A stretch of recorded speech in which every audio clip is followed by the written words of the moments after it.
ছিল বিশাল পুকুর, এখনো কিছু অংশ অবশিষ্ট আছে, বাকিটা বুঝিয়ে ফেলা হয়েছে। এভাবেই প্রকাশ্য দিবালোকে ট্রলি করে মাটি এনে অবৈধভাবে পুকুর ভরাটের অভিযোগ। ঘটনাটি দক্ষিণ কলকাতার 127 নম্বর ওয়ার্ডের সরসুনা থানার অন্তর্গত সাপুইপাড়ার।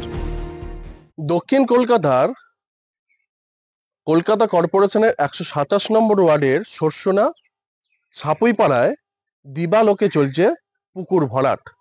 যেমনটা স্থানীয় বাসিন্দাদের অভিযোগ, একটি সুবিশাল পুকুর, সেটিকে সকালবেলায় ট্রলি করে মাটি ফেলে ভর্তি করা হচ্ছে। একটু পুকুরের চিত্রটা দেখানোর চেষ্টা করব। এই একটি সুবিশাল পুকুর, সেই পুকুরে মাটি ও রাবিশ দিয়ে দেখা যাচ্ছে ভর্তি করা হচ্ছে। পুকুর আমরা এখানে আসার পর দেখেছি পুকুরটা, যে এখন কিছুদিন যাবত দেখি এইসব মালপত্র এখানে পড়ছে। কি ব্যাপার আছে বলতে পারছি না। যেখানে পুকুর আছে সেই পুকুরে দেখছি তো মাটি পড়ছে, কারা করছে কাজ সেটা ঠিক বলতে হবে। কতদিন ধরে হচ্ছে এই পুকুর ভরাট? এই সপ্তাহখানেক হয়তো হবে। কখন কাজ হয় জানেন? এই সকালবেলা করে ফেলে। কিভাবে ফেলে?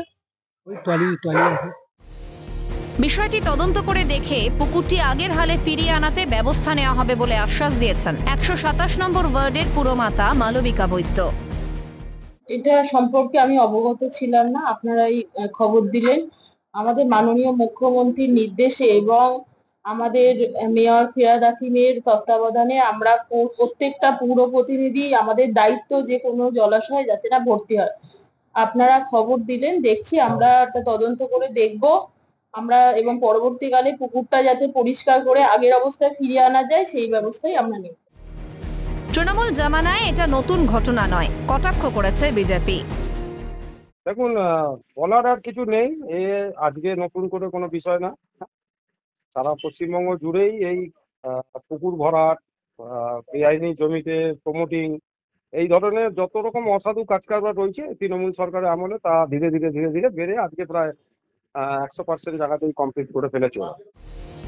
প্রশ্ন উঠছে, যেখানে মেয়র ফিরহাদ হাকিম বারবার বলছেন কোনো জলাশয় পুকুর ভরাট করা যাবে না, তাহলে কিভাবে প্রশাসনকে বুড়ো আঙুল দেখিয়ে চলছে পুকুর ভরাট? নেপথ্যে কাদের হাত? সরসুনা থেকে রাজীব নস্কর, ক্যালকাটা নিউজ।